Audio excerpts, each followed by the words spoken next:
Hey everyone! Today we're going to talk about growth secrets, corporate innovation, going from corporate innovation to rapid experimentation to growth hacking. It's going to be just so interesting. Welcome to Invincible Innovation Live Show. I'm so glad that you're here. I am back like after a month or month and a half, more or less. I'm happy to be here. I'm Mazor, Kario, product innovation and value creation expert, and I'll be your host. And I have a very special guest. Hey, Taylor. Great to Hey. see you. Taylor Ryan, growth hacker and founder of Klint Marketing, is going to be my guest. We're live on LinkedIn, YouTube, and Facebook, and you're so invited to join the discussion and ask questions. And now we can start. Let's start about talking about addressing innovation and what like these big, large organizations are facing right now and in general, in order to do innovation in general. Yeah, my experience has been that it often comes from either a place of getting worried about what's happening within the market, or watching a competitor start to take off, or seeing revenue start to slump. And by that time, it's almost too late. So, Right. in many cases, yeah, I think a lot of people have conversations around the concept of innovation. It's actually quite rare to see it take place and the leadership push it forward to the point that you're actually able to generate something in the way of traction and revenue, because it doesn't start on Monday and finish on Friday and everybody's high-fiving themselves saying, hey, job well done.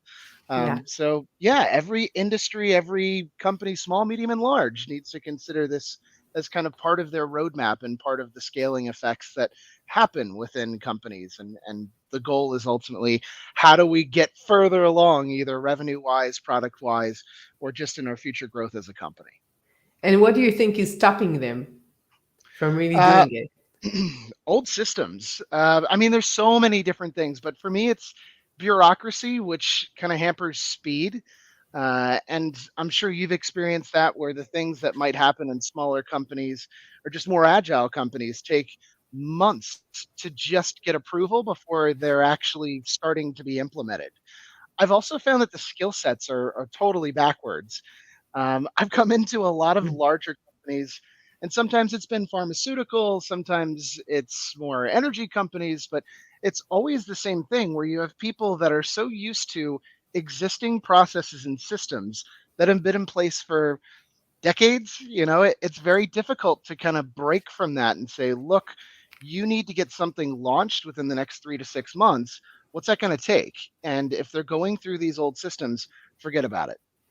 Yeah, and I think that the way that they're thinking is very structured because they have so much to lose, so they're keeping what they have all the time. And when you're small and agile, maybe even a startup, like what could you lose? You just can win if you run forward and you trying your things and going from ideas to something which is tangible, testing it out. Yeah. And Well, to that point, and I'm sure you've seen it as well, like there's two kind of sides to that coin. So like I've found that leadership doesn't want to put their name on the line, right? So if I don't get the goal, or if I don't reach kind of the point of, this is what we've said we would do with this amount of money and this period of time, it reflects really poorly on them. That's a huge risk professionally. I think the other side is ultimately, yeah, nobody wants to do an innovation project, because ultimately you don't have that 6 month turnaround of initiatives. It's anywhere from a year to 3 years. And if I'm basing something in the way of bonuses, which is a big deal within corporates, it's kind of what you bank on every quarter and every year. If you're not reaching these measurable goals, then you can't really expect to grab something in the way of a really nice bonus. So I've talked with plenty of people that are running innovation departments, and they're like, yeah, I don't really have the ability to tie all of my goals to something in the way of real growth, because the concern is nobody would take this job knowing that they have to do that. And I think on the other side, what I was describing before was the people that are actually doing the work don't always have the skill sets. So sorry, I Yeah. wanted to kind of clarify. There's kind of two sides of that, but Yeah. I don't know. You've had experience with it, or what are your thoughts? Do you think it's kind of all the same, or it has kind of this leadership versus the people doing the work? I think that the high level leadership are very aware of the fact they need to innovate. And many of the people doing like the operations are into doing things differently and changing. And the middle management is always the ones who gets these bonuses. And if you don't change the incentivation method, they will keep on doing what they're supposed to do, which is keeping the revenues running, right? This is Yeah, what they're supposed to do. And if you want to really do something which is innovative and you need to change the processes, you need to do it top down too. It's not enough to tell the people, yeah, have ideas, change what you're doing, change your departments, whatever. It has to come from something which is very structured and not just, words. totally agreed. Yeah, well put. Yeah. So how do we challenge these existing structures of innovation in these big firms? Well, I think you have to redefine what success looks like. And I also think it's really dependent on the business model. My experience has been a lot of startup infusion within corporates. And I think often there's a real big chasm or difference between how the two operate. And what ends up happening is you kind of have this external innovation that happens at like an innovation lab where you don't have a lot of middle level managers coming in and stripping out talent, and you let these people do what they do best, which is create. And ultimately, yeah, you can start to actually see like, cool, do they have an MVP? Yes. Have they actually gotten some level of traction, whether it's letters of affirmation from clients saying, like potential clients saying, yes, I would use this once it's built. It's the same way that you go about building a startup. And so I would say that if you looked at it almost as like startups being built inside of a company that are maybe a little less hands-on from the standpoint of middle management and upper management, I think you're able to really see kind of the same benchmarks that you get out of maybe the way that an accelerator would work. Whereas I do think when it's an internal project and you're taking people off of existing projects and putting them all on this new big thing, people end up spending just an absurd amount of money. And I've been on those contracts on stuff that would maybe take me and my team a month to do, where it's like, okay, cool. You have a new conversion flow, new website, and you want to generate a ton of content. Got you. That's maybe a 3-month gig, maybe. And you come into these projects and it's like, well, hold on, you guys have been doing this for 12 months. Like, what's going on? And to not have at least an understanding of how long it ordinarily takes, I think you really run the risk of just spending way too much time, energy, and effort to see nothing happen. Yeah. But that's my perspective. I'd love to hear your thoughts. Yeah. I think that in general, when you work with people who are like business owners and they work with lots of environments and lots of companies, they see things differently than someone who's like maybe 5, 10 years in the same company. And for him, he gets his salary if he's doing a good job or not, if he's accelerating or not. That's what he's doing, right? And as a business owner, if you don't do the best, you will not be chosen and somebody else will be chosen, right? So you need to do the best way of handling the effort, the money, the resources, and everything needs to be accelerated. And you don't have this benefit of doing things calmly. And for me, because I come from in Israel, everything is going fast and the startups are really, really fast. And when I go to these companies, sometimes I think like, how can you work so slow? It's like so hard for me just to handle the fact that each decision takes time. Yep. It's like anything they need to execute takes so much time because they don't feel a startup knows exactly that they have these kind of like, that's the limits, that's the time, that's the resources, we need to do the best that we can within it. And you don't have this like people so engaged and motivated when you just get your salary whatever, like you don't need to do anything more than what you're doing right now. I totally agree. I think that's why it makes it kind of this vicious cycle that exists. The amount of companies that have come and gone from, you know what, I have statistics on this. Hold on, give me a second. Wow. I I would had love pulled to up see. this old presentation that I had put together, just to refer to every once in a while as notes. And every so often I remember kind of these crazy statistics. I don't have it in front of Mhm, me, can't get it up, mhm, but it was basically the amount of companies that were on the Fortune 500 list between, it was 1954 to 2016. I think it was basically, of the 500 companies that were originally there, you were looking at a total of like 13 or 14. And so all of these big companies, they do the right thing for too long. And also, when you're in a large organization, life is friggin' amazing. Like, you get all the great perks, you get an amazing salary. There is no sense of urgency. It's like, look, I have arrived. I've made it. I'm working at IBM, or I'm working at whatever the big company is.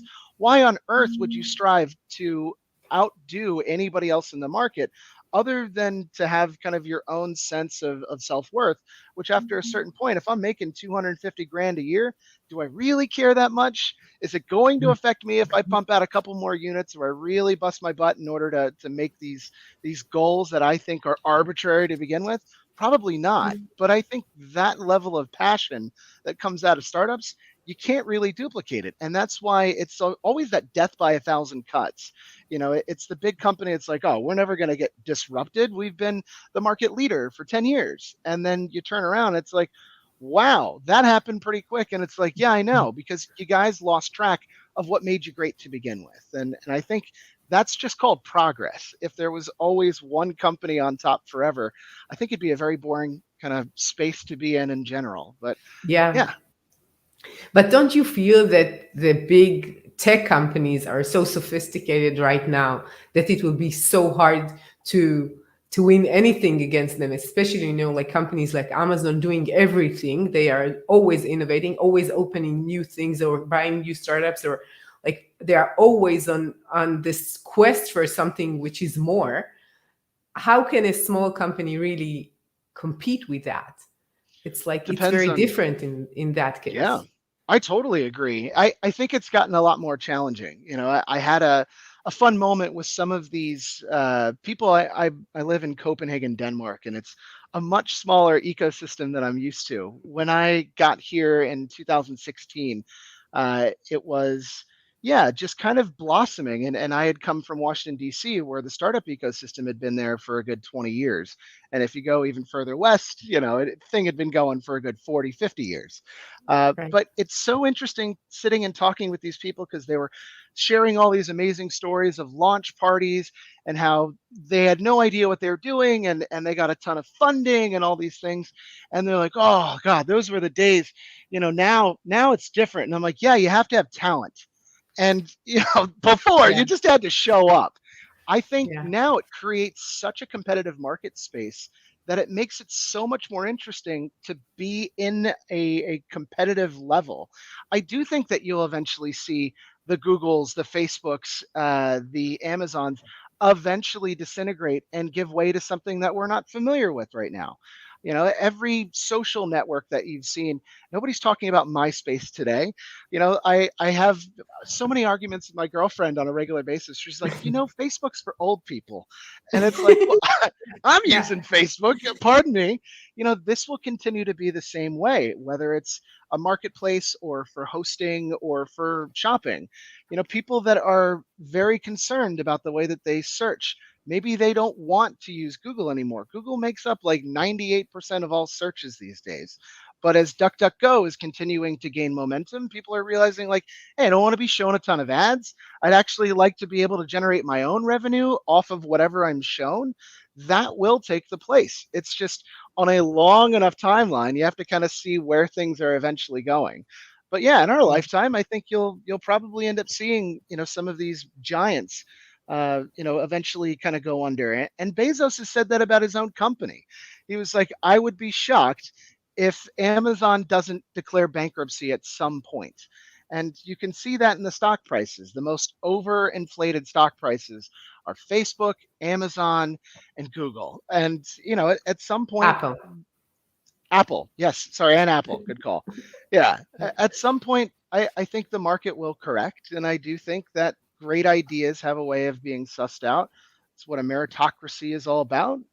So, yeah, it is challenging. But if you have some talent, I think you can do a lot of really interesting Yeah. things. I think it's more than talent because we have the methods. Like when I started working with startups, let's say 15 years ago, we didn't have all these methods how to do things like faster, but fast, yeah, but with thought and strategy, which is that was added afterwards, right? Yes. I could say like in the beginning, they just tried things out and failed and tried something else. And now they know better how to do it. And one of the things that I feel like in Israel that got better are the marketing efforts, because we had the execution for the development, but we are not as good in the marketing with the strategy for growing. And this is something that only like in the last like 7 8 years it got bigger in Israel, just the growth, because we were called the startup nation because everything was a Startup startup, and Nation. then I it like that. startup nation, and everything That's it was cool. like a startup, and then you had this exit and that's it. And now many companies say no, we're going to grow it for ourselves, not for someone who is like a bigger company acquiring us. And therefore they are making so much more efforts in measuring things. And I think that the capabilities of marketing and measurements are so much better these days than like 5 years ago even. And then they are getting so big afterwards, like, and it wasn't like back then everybody thought about the exit. When do we get the exit? Like, yeah, 3 years, we're done, we're gonna Sure. we're gonna do it, or not. If not, we're failing, that's it. So the fact that companies are understanding that, and I think it's not only in Israel, it's very big in Israel because we had so many startups, and only in the last few years they grew and decided to IPO and everything. Yeah. But do you feel that in Denmark? Do you see the same thing? Well, I think Denmark has a habit of thinking that it's it's in the future. It's beyond the looking glass. I do think startups in general have a much easier time of it than ever before. Access to money is crazy easy these days. I remember going out and trying to get investors to just hear a pitch back in Washington D.C. and this was probably like 2014, 2013. It was really hard to just get in front of somebody. The barrier to entry on that is so much lower because there's a lot more VC capital just kind of floating around. I also think that people are a bit more. I can't remember the phrase for this, but like it's kind of the theology of like everything goes to zero. So like in the old days, like you used to have to pay for email, you used to have to pay for certain social media platforms. And as things became more commonplace, it goes to either a free or freemium type situation. And I think you'll see that with also building startups, where it used to be so difficult to build your own website. Then this crazy kind of CMS came out called WordPress. And now everybody's like, dude, I can get a WordPress website up in less than an hour and it's actually functional. I think you'll see that with products as well. So like Bubble is this really fascinating platform along with like Angora that allows you to just plug in different APIs. And I genuinely believe within the at least next 10 to 15 years, you will probably see the first single person company that reaches 1 billion in sales within its first year of business. The barrier to entry is so low, and that means anybody can do it. Anybody can learn my job, which is kind of scary when you think about it. You can get on YouTube and you can watch all these creators put together the same stuff that I've been doing for years. It's taken me forever to gain traction. Their hope is that they get a little bit of exposure by giving away some of their best stuff. But the reality is, yeah, anybody can build this stuff, which makes it really interesting, but also uber competitive. So, yeah, my experience with the startup scene is that I think before you really did actually have to, yeah, you had to have some good connections. You had to have something in the way of, I think you still need good timing. But I do think it's a heck of a lot easier to go from 0 to 1 than it ever has in any time in the world's existence. Like, it's at your fingertips. And I'm sure it's the same in most other startup cities. Is, yeah, you don't need that much to get off the ground. I think it is a lot more difficult to go from 2 to 10 or 10 to 100, but yeah, Yeah. it's a different world these days. Yeah, I agree that the starting points and the few like first steps could be easy, but I think that really growing, if we're talking about growth, I think it's harder today to get the growth because there is so much like competition on all the media, on all the uh, wherever you're going. It could be like in email, everybody's getting these emails. It could be like in social media, it could be like funnels, whatever. It's so hard to get these people involved. And if you're not really good in marketing, you don't have any chance, as I see it. Like even a small Yeah. or a big company, you need to really know that. And when we're talking about the gap between small companies and these like large giants, so they're saying like we're a known brand, we don't need to do that much efforts in marketing. We have what we have, everybody knows us, and we have our clients, and that's it. But when it comes to a new thing, they're like falling behind, and their CMO is like, I know, like in letters, whatever. I know where they are, but they're Yeah. not in the pace of these really fast moving companies who are just mastering it.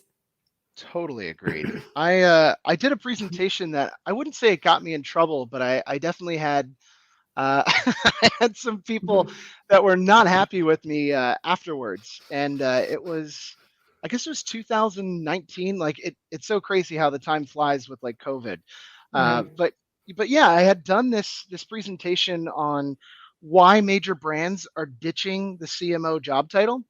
I had found this like really great article off of Adage, and it was basically about it was like 2018, 2019, where all of these large organizations were dropping the chief marketing officer because what ended up happening was you have all these people that are like, I'm a branding person, strategy, storytelling. And it's like, cool, that's cute. And I love it, but I want to show data. So show me what type of storytelling works the best on what channel, and show me what your conversion rate is and how I can tie a number figure to that so we can duplicate it across channels. And by and large, most of them are like, I don't do that. I'm a fancy marketer. And it's like, no, hold on, what does that mean? And you start to drill down into it and you realize that these are people that actually got into a real technical environment way late in the game. And in order to keep up with a wave that's moving at breakneck speed, you either stick to one very specific thing, or you just kind of give up and say, you know what, I have a holistic approach. You use buzzwords, doesn't mean anything.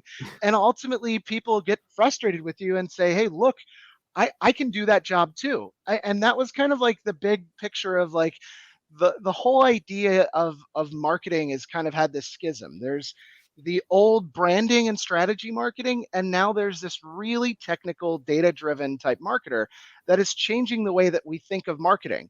And marketing has kind of overtaken all aspects of sales and all kinds of areas that nobody ever thought it would be a part of product. So the way that marketing works in 2021 and beyond is nothing like in the past. We're talking zero touch conversions, where if I'm so good at what I do and I've targeted you so well and I've done the outreach or whatever the mechanism was to get in front of you and you love it, then I don't need a salesperson. I don't need product people. I can sell. I can sell whatever the product or solution is till the cows come home. I've been working on crypto projects super recently, and that's blowing my mind because you don't actually have to deliver anything. It's just all based off of speculation and the idea of how amazing something is, which is a bit of storytelling. But if you reach the right amount of people using a bit of growth hacking, then you could easily push whatever coin it is that you're trying to hawk way above all the others because it is pure speculation. And I think you're seeing these marketplaces pop up, whether it's NFTs, whether it's influencer marketing, where it doesn't even matter what they're selling. It's because you can get eyes on a product that people go for it.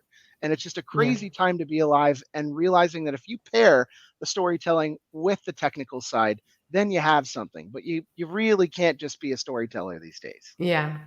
So what you're saying there, just too high level and they're not into the operations, which is like the numbers, which is the results actually. And some, sometimes people say like strategy is so much more important than like the real down to earth operations when the rubber hits the roads. And this is where it happens, right? With the numbers, with these very small details of how to take people and how to cut the market and how to reach the right audience. And if you don't have that capability, which is sometimes very complex, in the past you had like, I know, two ways more or less. You have like email and maybe something that you've done through the website. That's it. And now you have so many ways of reaching people, and so many ways to get these eyeballs and get interest. Once you Yes. understand that, it's like it could be so much work just to handle these like all these like campaigns and numbers and everything. Can I And it's share my hard. screen? I'm like Sure. super jazzed up on this, and I wanted to show just a couple of quick things. So like, Sure. you can see this hopefully, right? Sure. Okay, so yeah, this was basically all the companies in 2019 that had publicly fired their chief marketing officer. Wow. And yeah, I mean that was like it's old school Yeah. companies, it's every I'm gonna industry. just mention some of them because we have like people on podcasts. It's Uber, Ah, Lyft, Unilever, Walmart, Kraft, Hyatt, McDonald's, Taco Bell. It's yeah. lots of company, big I mean, companies. it's tons and it's crazy. And I think one of the big shifts that you're seeing in this was that same year, 2019, digital media spend had finally overtaken traditional media spend. That wasn't that long ago. Like that was like 3 years ago.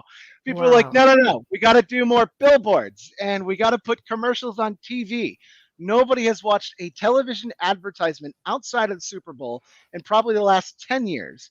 But here we are, like, it's people that are in charge, like, this worked in the 80s and I was on top. I invented the piano key necktie. I invented it. And the reality is, it's like, dude, stop trying to do stuff that didn't work like last year, 10 years ago.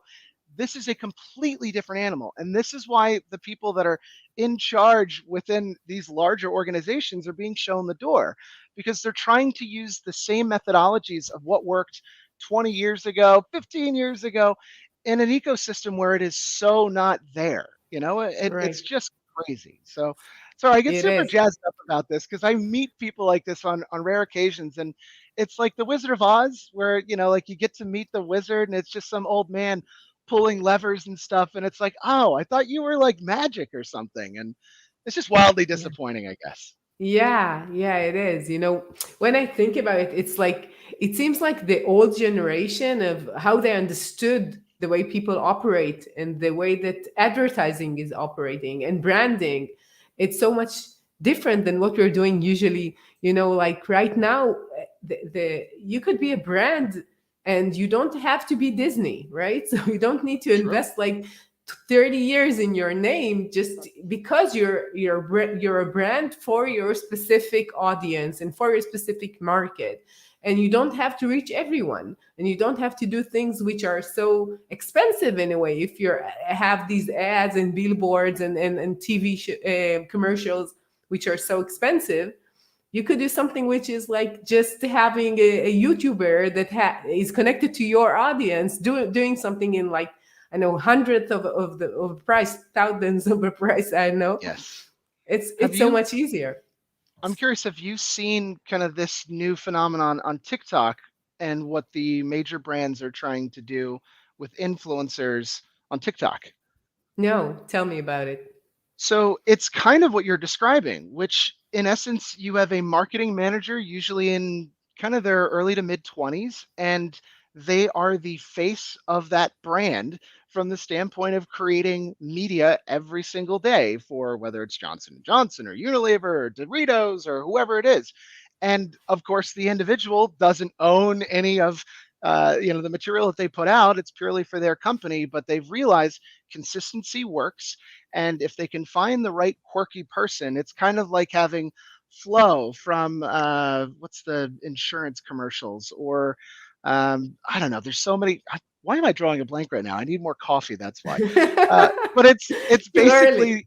Yeah, exactly. Monday morning. It's basically their version of a spokesperson, but in a more raw form. And you're seeing this, I see this with ads all the time. So when I'm running display ads, video ads on YouTube, I actually get more engagement, and TikTok for that matter. I get more engagement off the stuff that looks like it's a little rougher around the edges. The lighting isn't perfect. The audio isn't like the high end audio, crystal clear. It's recorded off of a phone. You're Yeah. consistently getting better engagement because that's what people assume is genuine. And if you are marketing this genuine kind of thing about your brand, all of a sudden you're catching more people and they're like, hold on, what's this guy talking about? Versus, bah, it's a commercial. Get me out of this.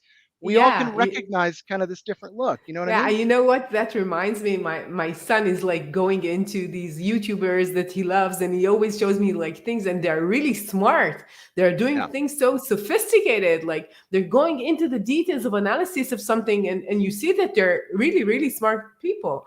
But what he wanted to show me that YouTube had this like a yearly I know clip for what has happened this year on YouTube, and Yeah, yeah, everybody yeah. hated it because It's it with was Will not Smith more genuine. recently, It right? didn't look at yeah. So it's like Yeah. YouTube trying to say what had happened in our platform, and everybody hated it because the real things is like this YouTuber is fighting this YouTuber. This is the real like authentic things, and they were very you know Out of touch. Like, yeah, it's like they were too commercialized in a sense. They wanted to show what they wanted to the YouTube year to be, and they got so many unlike, and all the comments were against them because these people who are watching, and they're like young people who are interested in these YouTubers, and for them they know them. For them, it's someone that they really know. They see them daily, they meet them, they know their family, they know their habits, they know everything.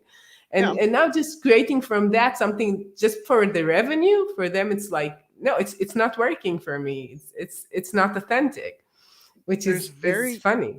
Yeah, I've seen that and I've watched it a few times to try to figure out exactly why it came off so inauthentic. And yeah, I do think it's that out of touch type of feeling. And you can tell when somebody's really trying to foist something onto you. It's like, hey, I'm one of you kids. There's a meme of "Gah, I'm so bad with like remembering stuff on Monday mornings. We have to do another one of these.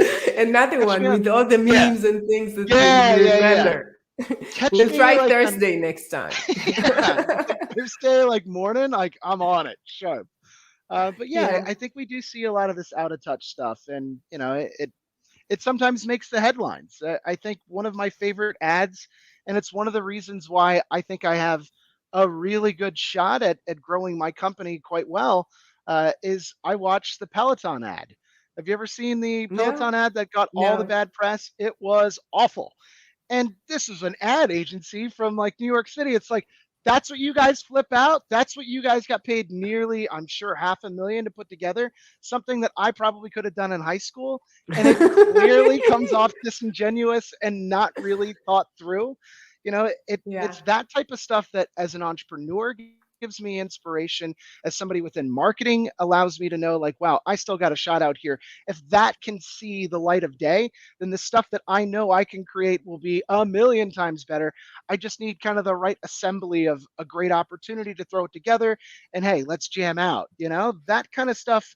It fuels me. I've always had that, even when I've had, I think the other simile is like bad managers or bad bosses, where it should be an inspiration to you to say, like, wow, if this person is at this upper echelon, or this company has managed to accomplish all this, and I can see the inner workings and it's pretty rough, then maybe as an individual, you should use that as like, motivation, rocket fuel to push yourself forward. Because yeah, Right. that's pretty much what's given me my motivation for a long Yeah. time. As a person, I'm always for the underdog. And it seems that that's a great time to be an underdog and to do things which are only for yourself, as you see it, very authentic, very specific. And you find these specific audience that are attached to what you feel and what you are expressing and the way that you're in, like in your daily life. And I think it's amazing to see that these people who are like nobody like, I know, 5 years ago, 7 years ago, maybe. Now they have so many people following them and really interested in what they have to say. And sometimes it's kind of stupid, but sometimes it's really smart what they're saying.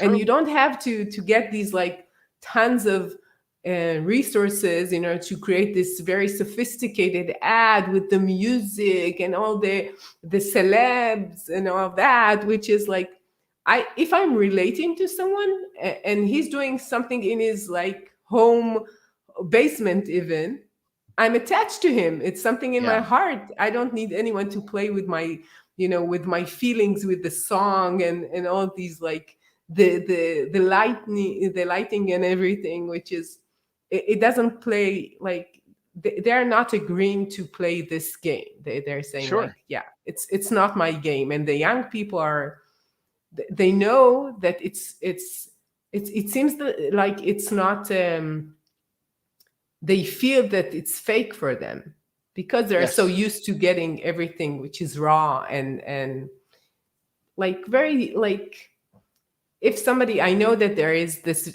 tech guy who has lots of like followers. I'm not into tech, that like, all the phones and all the gadgets, Sure. and my son is always seeing him, and you see that on one side he's doing everything like the it's very professional. It looks really good. But what he's saying is just, this is what I think, and that's it. So at least the content of what he's doing is very, rough. This is what I think, and that's it. I'm doing it in a professional way, but still he has so many followers and so many people interested in just his opinion, and that's it. Yeah, and I think it's great just to think like, what would you say if somebody is like, I know, 17 years old right now? What would you tell him? What does he need to know in order to start his career? Well, eh, I'm so worried about coming off and sounding like Gary Vaynerchuk. The audio. Are you familiar with? It's so weird that Gary people are V. like Gary V. Yeah. Like he does make a lot of really great points, and I think specifically one of the things that he says is like, go out there and just make stuff. And there's a point where that's not true, and there's some people that I consistently have seen make stuff for years. So like there was this one guy on LinkedIn. It's not like he's watching now. It's fine. So he used to always record videos with this super tight shirt on. His nipples were like sticking straight out, and he would be working out and just talking for 10 minutes at the camera, and you would see like no engagement. And he did this for I think it was well over a year, and it was so fascinating to see like, wow, like it doesn't phase you that nobody's engaged. You haven't mixed it up at all. It's just, here is my pure unfiltered life, and I'm speaking just kind of the same motivational things. It didn't get him anywhere. And I do see that with certain types of people that are making stuff that just doesn't work. And I think sometimes there's this kind of chasm of, I don't know, like I don't want to say like the damn younger kids these days, but there is a bit of that. So like the kids these days are told like, hey, so long as your heart's in it, you can do no wrong. And if you love what you do, sisterhood of the traveling pants, all these like silly things. Like, look, if you make like obnoxious, uninteresting, really poorly thought through and put together stuff, nobody cares. And I think we've seen this really exponentially with podcasts. I've seen a lot of this with like TikTok channels that just don't take off, because the reality is if you're not mixing it up, trying different things, constantly iterating, you're putting out the same garbage and you haven't learned anything new. I think the thing that makes something exceptional is it stands out in a really unique way.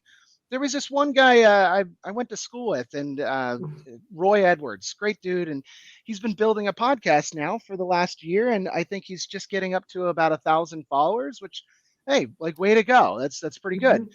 But at Yeah. the same time, I was watching this channel on TikTok where this guy had been feeding a seagull that was outside of his window for the last, I think it was 30 days. And he had something like 100,000 followers on just TikTok and close to 1 million on YouTube. And it's like, look, man, the Yeah. amount of effort that one puts into this versus that, but there's something to it, Yeah, like I have there's to tell something you there. something really funny.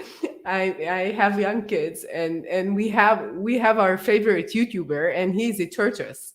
He's a turtle, Okay. and he's just eating watermelon, and that's it. And we love seeing him, because There you he's go. taking the sound, and he's like, and Yeah. it's like we're just going and watching this turtle.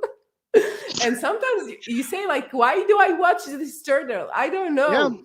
I really don't know. Sometimes something is catching your attention, and it's like, and we're just sitting together, me and the kids. And it's like, it doesn't make sense.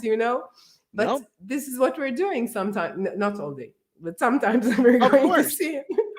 So sometimes you don't know what will catch. Well, they've this certainly tapped this into channel, something they there. they they have, like an iguana and a turtle and squirrels and then whatever, but the turtle is like number one.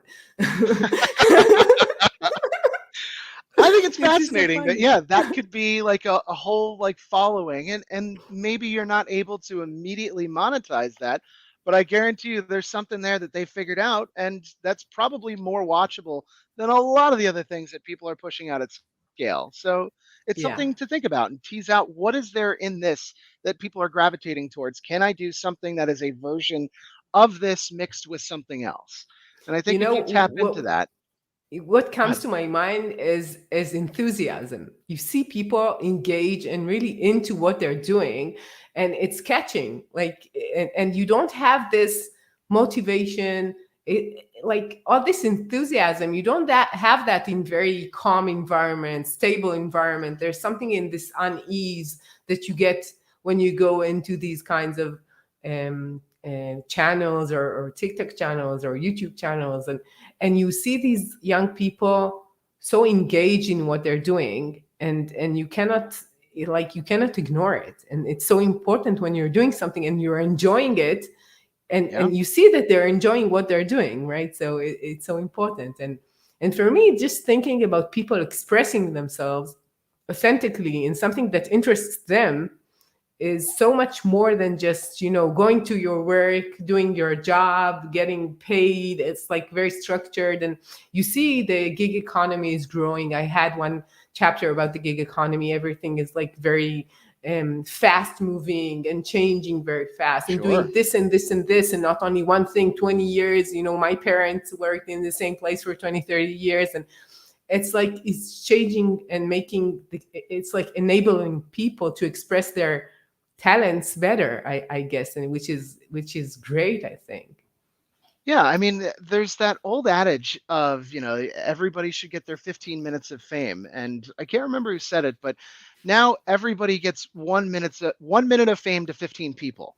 And so, like, the Yeah. thought is you have much smaller audiences. I was going to mention earlier, I have a lot of young people that work with me, anywhere from 19 years old up to like late 20s. And we have these icebreakers when somebody new starts. And the question was, what's the most famous person that you've ever met? And what was the story around it? And pretty much everybody below the age of 25 was mentioning influencers that they had seen on the street or had waved to. And that to them is their new celebrity. And I've never heard of any of the people that they talked about, but that is their kind of 15 minutes of fame for the 15 people. It's really interesting, and it's a very different dynamic because the barrier to entry, as I was saying, is so low. Anybody can create this stuff. So it's a very different dynamic. Sure, for sure. Okay, we're almost done with their time, even more than that, and still I have so much. Maybe we should have another one on Sure. some kind of a Thursday. So, so what's your number one tip for leaders who are like looking at this crazy markets changing so fast, especially right now? After Corona, everything accelerated. So Yeah. what's your number one tip for them? Mm.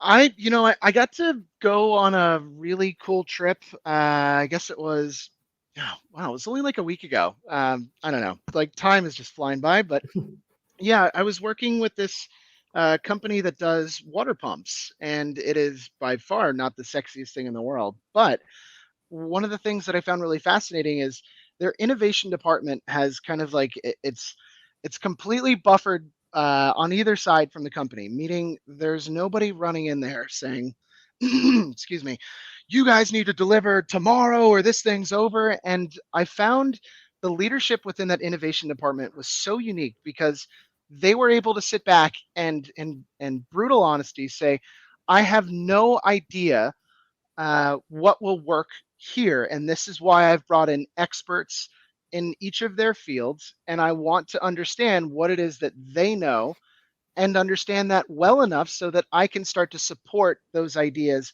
and move things forward. I think what you get, a lot of big companies have this where it's like the amount of ego that has shot through this person in order to get them on that Yeah. level is Yeah. so absurd. And it's like, I am a wizard. I am the most brilliant person in the world. I can move earth and water. And it's like, yeah, but not really, dude. Like, Yeah. and I think that's cute, but the reality is that type of arrogance when you're trying to build something brand new and believe that you have all the moving parts up here, like that dictatorship is so going to fail from the start. But Yeah. bringing in talent and saying, I need you guys to create, and I'm looking in this general direction, but give me a couple of models. Let's sit down and talk about it. Let's see what you guys think is the best thing. I don't know everything. I'm going to learn, but please tell me where you think this makes sense because your expertise is this. And sitting with engineers, aside from marketers, aside from leadership, like that was really cool. And I never see that when I go into larger companies. It's so siloed off, and it's also a massive dictatorship, which is super bizarre. So Yeah. I crystallizing it, I think just an open-minded leadership. Sorry. yeah, and being humble. Yes. And we have a nice comment here. Ilan is saying this is great, and then he asks us to make sure that we keep in the loop about this Thursday that we're planning Oh, for our cool. next time. So Sure. thank Ilan Arel, and I think it's a good way to capture what we're doing, because I think that we have this discussion and we could go further with it, but just keeping an open mind and thinking about all the possibilities and being humble is so important in everything that we do. Actually, it's not only in innovation. It's like keeping yourself in a measure which is like you can perceive, this is my measure, I'm not more than that, and I'm Yeah. learning and I'm growing and I'm doing whatever I can in order to learn more, and that's it. It's not more than that. Like after so many years, I've been more than 20 years in the Israeli tech scene, and I've seen so many people, very smart people, fail and then try something else and learn from it. And if you don't have this capacity to just go from something which is very, very stable to something which is like, I don't know, and maybe I'll fail and I'll try something else, it's like, Well no put. way. Yeah. No way. We got to jam out again. Sure, I got we're gonna do thoughts. it. Yeah. Sure. Cool. Ilan said that was my minute of the 15 people. Cool. Yeah, like he's my celebrity right now, so it's the beginning. So thank you, There you go. Ilan, for your like listening. And Taylor, it's been a pleasure. I really enjoyed Likewise. talking to you, and we should do it again. We will do it again, I would say. We should. Sounds great. Yeah. Don't threaten me with a good time. I'll be there. Sounds like fun. Me too. And to all of you change makers out there, thank you for joining us. And if you want to learn more about what I do, go to invincibleinnovation.com. And I'll see you next week with another innovative, insightful talk. See ya. Bye.